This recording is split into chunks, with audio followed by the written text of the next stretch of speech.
আসসালামু আলাইকুম। আজকে আমি খুব সহজভাবে তৈরি করব চুষি পিঠা। খেতে কিন্তু অনেক সুস্বাদু। চলেন শুরু করা যাক।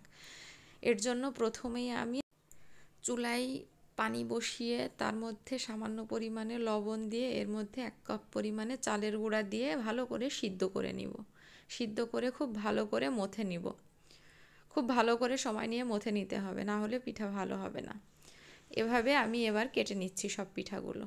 এই যে সব পিঠাগুলো এমনভাবে কেটে নিয়ে আমি এবার রান্না করে নিব।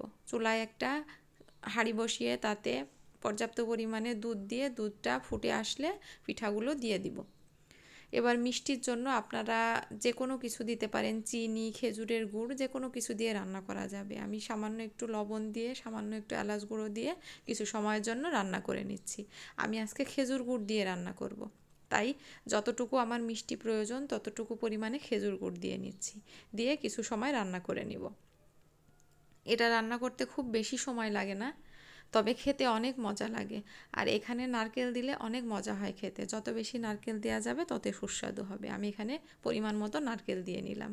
দেখুন পিঠাগুলো একটাও ভেঙে যায়নি। খুব আলতো হাতে এটা রান্না করে নিতে হবে, খুব জোরে নাড়াচাড়া করা যাবে না, তাহলে ভেঙে যেতে পারে। এভাবে আমি একটু সময় নিয়ে সিদ্ধ হওয়া পর্যন্ত রান্না করে নিচ্ছি। এবার আমি চুলাটা অফ করে সার্ভ করে নিচ্ছি। দেখুন, দেখতেও অনেক লোভনীয়, খেতে কিন্তু অনেক সুস্বাদু ছিল। আমাদের এলাকায় এটাকে হাতে কাটা পিঠাও বলে।